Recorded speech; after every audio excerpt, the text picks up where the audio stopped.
Right.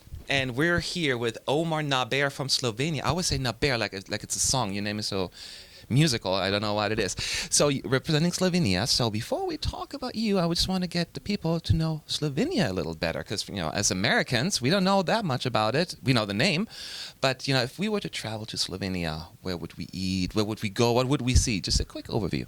Okay, you guys give me a call and I'll give you a ride around Slovenia because it's so small. And I have to say, Slovenia is a very small country, but in spite of that, it's the most diverse country in the world. We have everything but the desert. So you really should come, and I think you will not be sorry for 1 second, and you will not be bored for one single second as well. That's very interesting. Remember that. Now let's talk about. I know you probably get that asked a lot, but I have to ask it. This is not your first rendezvous here with Eurovision. I need to count 12 years ago, actually, in 2005, right? You've done Eurovision before. So coming back, is it any different? Does it feel familiar, or how is it coming back after all these years? Oh yes, it has loads of similarities. It's Kiev again. Oh, it's that's true. it's me again. It's a revision again. It's representing the same country again. It's singing my own song again, And when I just before I got onto the stage to have a first rehearsal, I said to the head of the delegation, I said, "Oh my God, this is such a rendezvous," Yeah.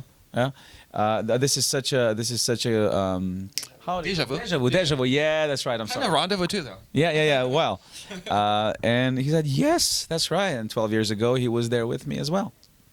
Yeah. Really? Yeah. Then there is a lot of familiarity there. Yeah. Now, as you said, you're singing the song "On My Way," and I heard that actually, correct me if I'm wrong, but this is not actually you've been holding on to the song for quite some time. Is that correct?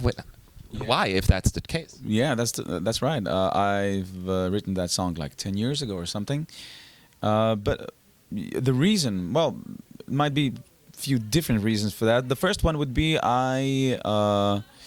I didn't think I was mature enough 10 years ago to pull off that kind of a big song, because I think it's one of the most self-expressing and most intimate and one of the most self-expressing songs that I've ever written in my life, And I just knew when I heard the chorus, when I made it, I said to myself, "Oh my God, I'm not old enough to do that. I have to wait for the right opportunity. I have to wait for the right moment. I have to wait for the right package for it, because I really want it to shine in the biggest glory possible." So my instinct was right. I waited for 10 years and now I'm here. So when you then decided to, okay, you've just felt it was right at this particular moment in time, okay, now I do it? Yeah, that's right. Because I don't feel that way like I did 10 years ago when I wrote it and I got my past behind it.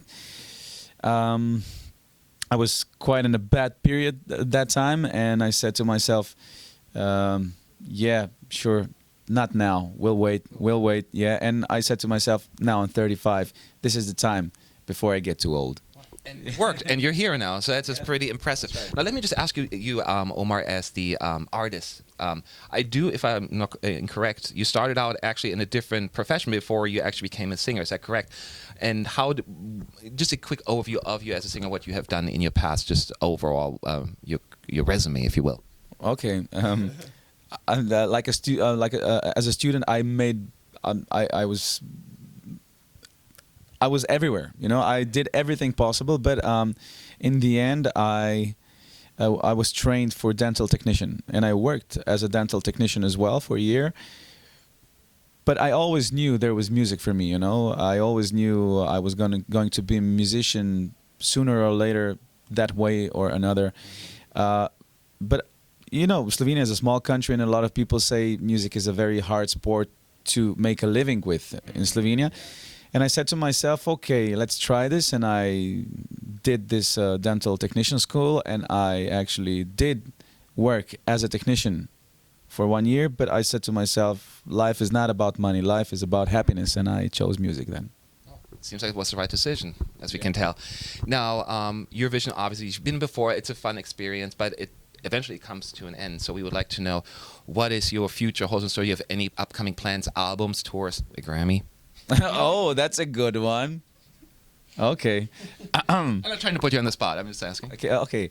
That's also something that I've dreamed of since I was like 16 when I decided I wanted to be a musician.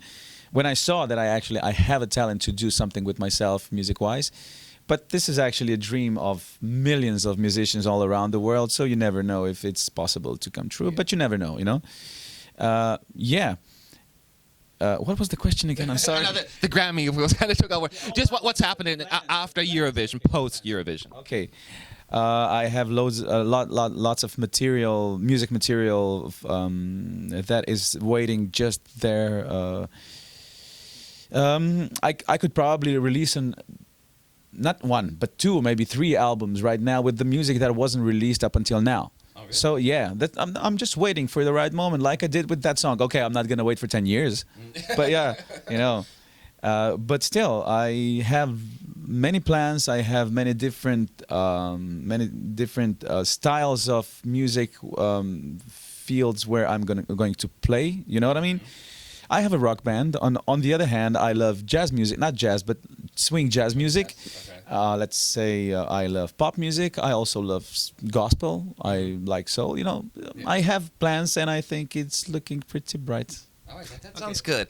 Now, all we have to do is next week on Tuesday, vote number 17, right, for Slovenia. Make sure you get 17. He needs your help. Thank you so much for talking to us. Really appreciate it. And good luck to you, okay? No. Thank you. Thank you. And thank you. You're very welcome. Thank you. Bye-bye.